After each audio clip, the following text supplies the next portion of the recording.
I didn't expect the call. I didn't expect her voice either. But when I heard it, I couldn't ignore it. It was Sarah's mother's lawyer. The voice was tight, clipped, businesslike. "Mr. Hartley, the reading of your late mother-in-law's will take place tomorrow at noon. Please make arrangements to attend." I hung up the phone. There was no need to say anything more. I knew. I could feel it. The silence was suffocating, the air heavy. Something had changed. A subtle shift, a quiet, invisible tremor that had been creeping up on me for months. I couldn't place it, but I could sense it. A coldness, a whisper in the shadows, lurking just behind my wife's eyes. The way she looked at me sometimes, like I was the one who wasn't playing my part in this marriage. I never asked her, never demanded answers. But tonight, when I left the house, when I stood there in the dark parking lot of her mother's old house, it felt like the walls were about to close in. And they were. I walked into the lawyer's office the next morning, my gaze drifting over the room. Sarah wasn't here yet, neither was her mother. The lawyer stood behind the desk, a middle-aged man with sharp glasses, flipping through a few papers. And then, there they were, Sarah sitting next to him. But it wasn't just her, the child, a small boy, no more than 5. And, standing beside him, her lover. His presence hit me like a punch to the gut. I didn't say a word. I just stood there, the silence stretching. He smiled. It was the kind of smile that said everything without saying a thing. I felt my pulse quicken. The boy, too innocent to understand, looked at me with wide, confused eyes. A mistake? Was this some kind of sick joke? No, no, this was real.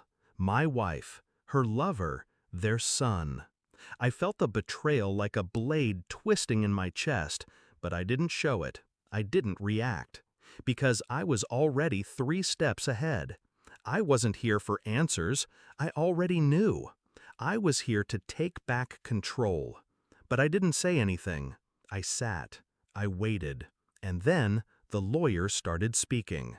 Over the next week, I did nothing. No confrontation, no accusations. Instead, I watched. I kept to myself, quiet, detached. I examined the phone records, the text messages, the emails.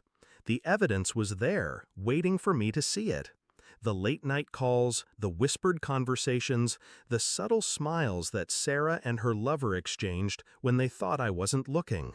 I could hear her laughter in the other room at night, but now it didn't sound the same.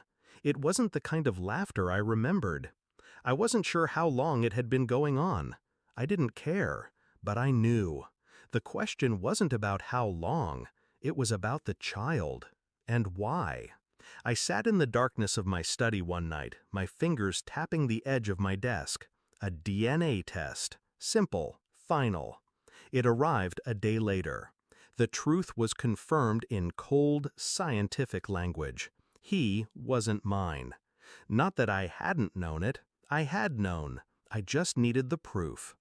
The child was the product of her affair. The child of the man I saw sitting beside her in that lawyer's office. I wasn't surprised. I wasn't angry, not yet. I was calculating. The next day, I handed her the report. I got the results. She looked up at me, her face a mask of feigned innocence. What results? I placed the paper in front of her. Her hand trembled as she picked it up, her eyes scanning the words. Her face went pale. For a long moment, there was silence. And then, the truth began to sink in. She didn't need to say it. I saw it in her eyes. The shock, the guilt, but not the remorse. Just fear. She dropped the paper, and I watched her hand shake. "Why?" I asked. I didn't mean for it to happen." "You didn't mean for it to happen?" My voice was eerily calm. But the truth was, I was waiting for this moment. I'd known for months, if not longer. I'd been waiting for her to make a mistake, waiting for her to slip up. And she did. I knew everything. I knew she was with him, and I knew the boy wasn't mine. But I didn't care to show her how much I knew. Not yet. I didn't yell. I didn't throw anything. I didn't break anything. I simply stood up. I don't need your explanations. They don't matter anymore. I turned toward the door. She called out to me, "I'm sorry." I didn't turn around. "I don't care." And I left. I didn't feel the need to confront him. I didn't need to. She was already destroyed. I had her in my grasp, but I didn't need to hurt her more. I'd already won. There was no more power to take from her. The only thing left to do was to walk away. I haven't seen her since that day, and I never will again. I don't need closure. I don't need anything from her. What I need is to walk away. I've regained control. I've taken back what was mine, and now I can leave it all behind, forever.